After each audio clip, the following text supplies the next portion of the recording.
Hello everyone, hope you all are fine. So today we are going to start with a new chapter, that is People as Resource, chapter number 2, Ncert Economics, from class 9th.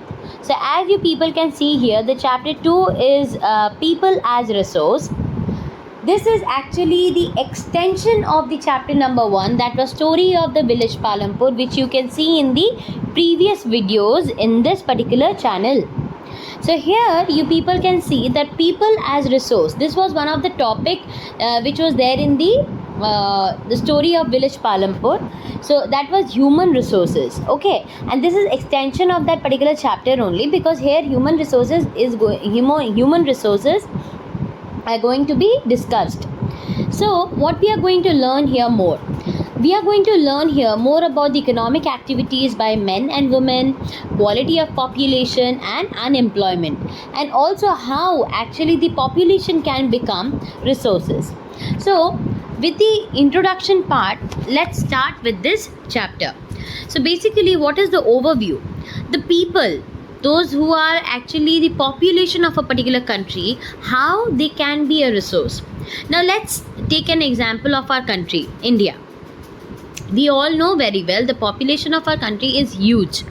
Now, as the population of a country is huge, mostly those who are uneducated, those who are not getting the proper training, skill, medical facilities, they are called as the liabilities of our country. But those who are educated, skilled, getting proper medical facilities, medical care, and also those who are those who are you can say knowledgeable, they are known as the asset. Now how they are asset and how the other part of the people are liability, let us understand. Now the chapter of people as resource is an effort to explain population as an asset for the economy rather than the liability. Now, as I have said, that the people, those who are not getting all these things such as the training, then proper education, proper medical facilities, they are considered as liabilities, right? But if we are providing them proper education, training, then skill development programs, medical facilities, in that case they also become an asset. Yes or no? They also become asset to us.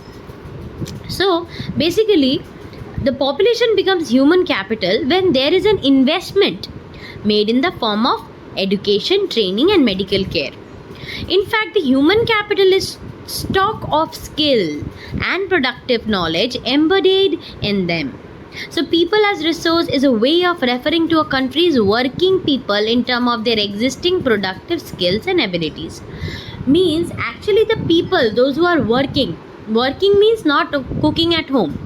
That is not actually work, okay, that is actually work. I'm not underestimating them, but the actual fact is what, the people, those who are working at their home and not earning anything, they are not considered as the they are not actually considered as the working people of a country, okay, whereas the people, those who are working and earning, they are considered as the working people of the country. So looking at the population from this productive aspect emphasizes its ability to contribute to the GNP, means gross national product. Like other resources, population also is a resource. So population is considered as here human resource, okay. So this is the positive side of a large population that is often overlooked when we look only at the negative side, considering only the problems of providing the population with food, education, access to the health facilities, shelter, okay. So if we people are always thinking that okay, the government needs to provide us roti, kapda or makan, okay, basic needs of our population, if we consider this in that way, that okay, they are a burden to us and they are the government has to provide all these things to us, that is one of the aspect, or definitely the government should provide.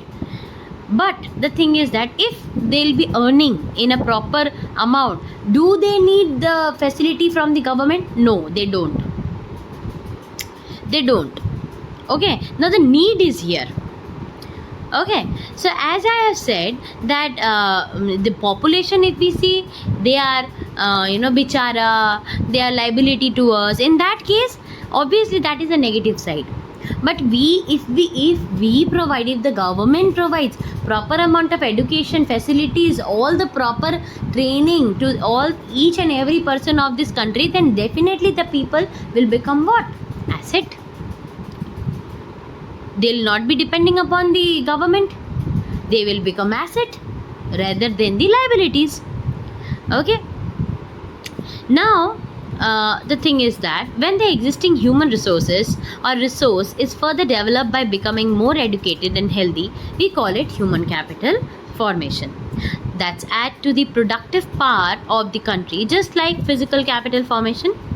So investment in the human capital through education, training, medical care yields a return, just like investment in physical capital. So if you are investing in any physical capital, you get a good amount of return, right? And you expect good amount of return.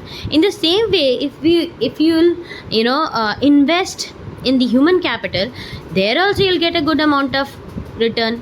So this will also give you a productivity. Understood? So this is actually what, if a person is being educated or better trained, so that person will definitely give you a productive you can say that person will definitely give you a productive anything you want. Okay, so that's why they are known as human capital.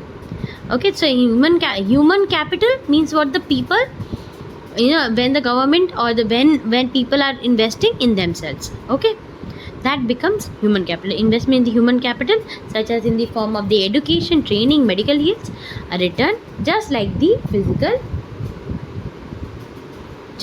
physical capital. Hope you people have understood.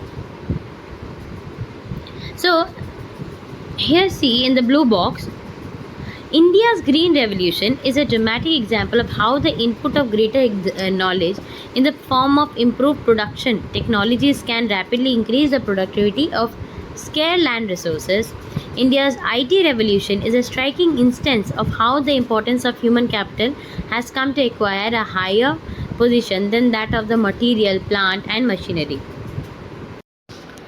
Not only do the more educated and the healthier people gain through higher incomes, society also gains in other indirect ways, because the advantage of a more educated or healthier population spread to those also who themselves were not directly educated or given health care. In fact, human capital is in one way superior to the other resources like land and physical capital. Human resource can make use of land and capital. Land and capital cannot become useful on its own.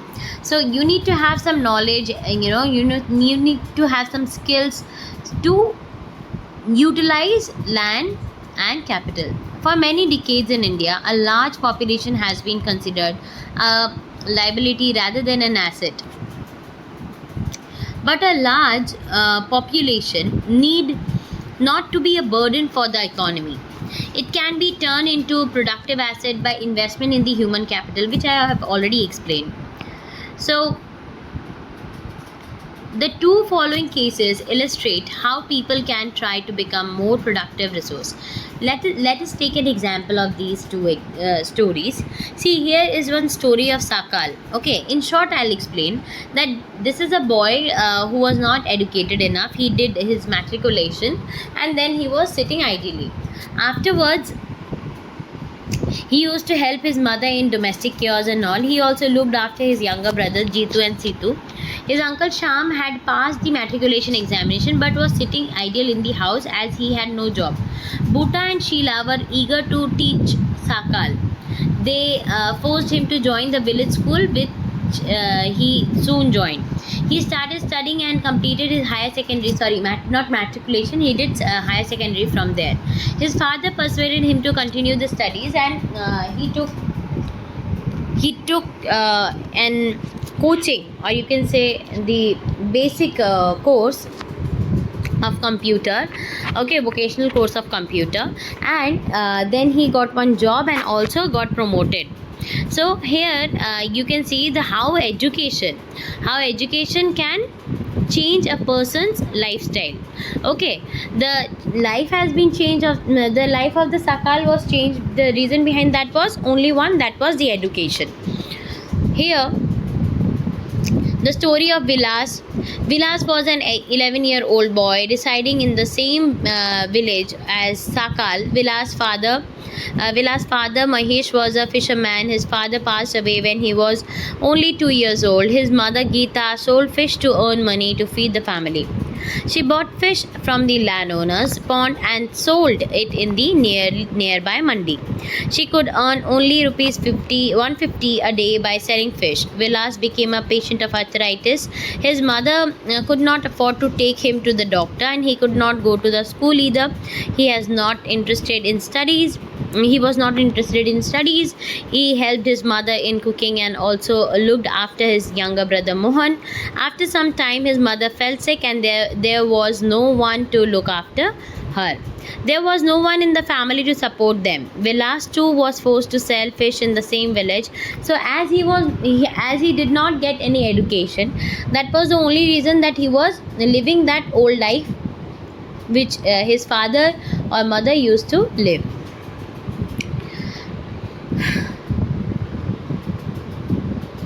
In the two studies, we saw Sakal went to school and Vilas did not. Sakal was physically strong and healthy. There was no need for him to visit the doctor frequently. Vilas was a patient of arthritis. He lacked the means to visit the doctor. Sakal acquired a degree in the computer programming.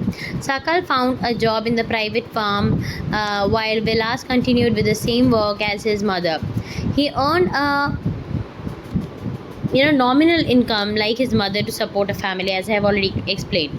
In the case of Sakal, several years of education added to the quality of labor. This enhanced his total productivity. Total productivity adds to the growth of the economy. This in turn pays an individual through salary or in some other form of his choice. In the case of Vilas, there could not be any education or healthcare in the early part of his life. He spent his life selling fish like his mother. Henceforth, he draws the same salary of the unskilled laborer as his mother. Investment in the human education or human resources can give high rate of return in future. Just you people can see in the story of Sakal. This investment on people is the same as investment in the land and capital. So a child too, with the investment made on her education and wealth, can yield a high return in future in the form of the higher earning and greater contribution to the society. Same the story which was there in the Sakal.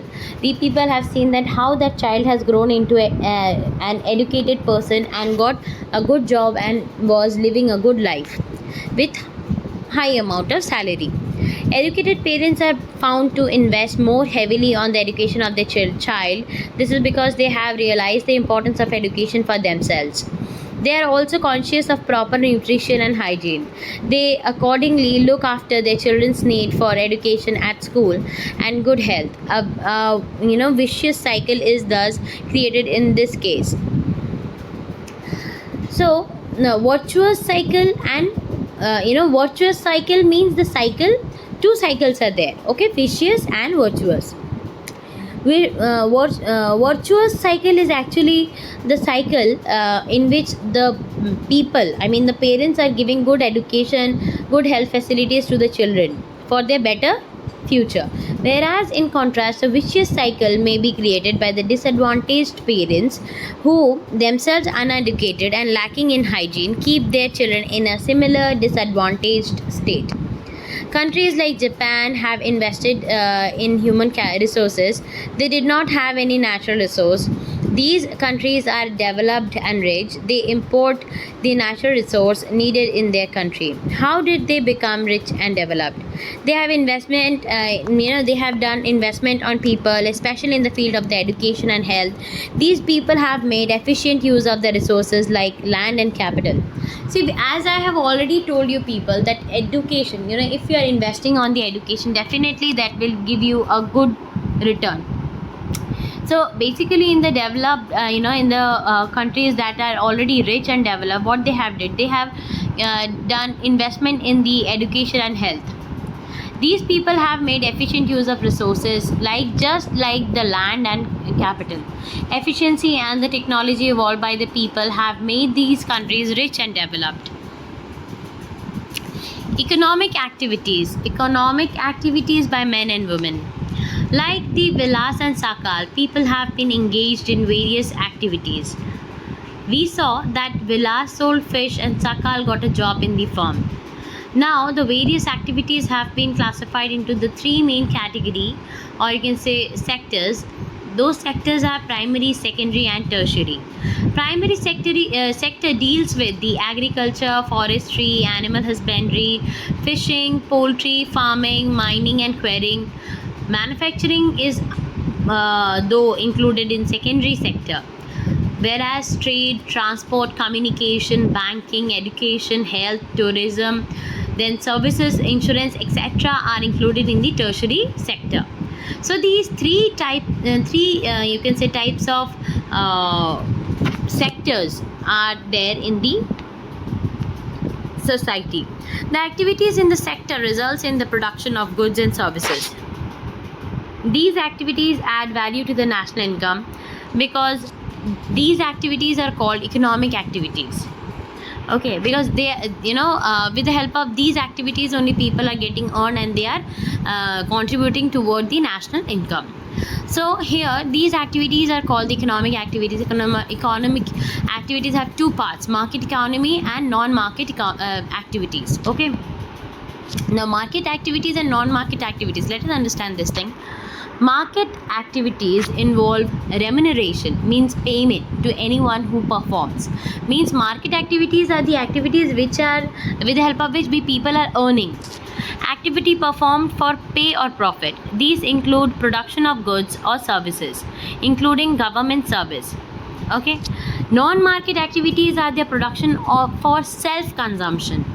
Okay, just the way your mother cooks at home, my mother cooks at home, same. So these can be consumption and processing of primary product and own account production of the fixed asset.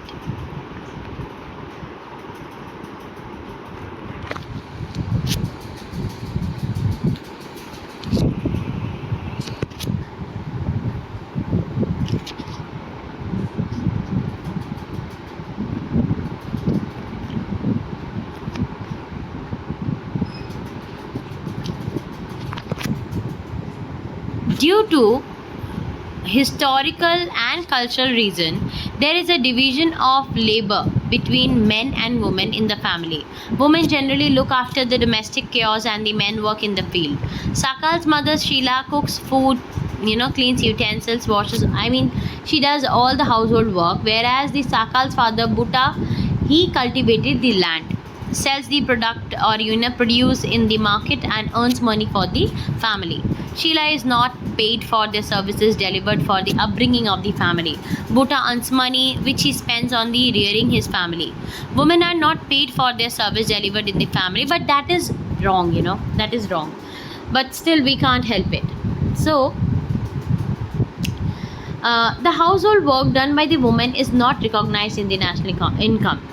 Geeta, mother of Vilas, earned an income by selling fish. Thus, women are paid for their work when they enter the labor market. Their earning, like that of their male counterpart, is determined on the basis of their education and skill. So, the income, or you can say the earning, that depends upon the that depends upon the education and skill of that particular woman.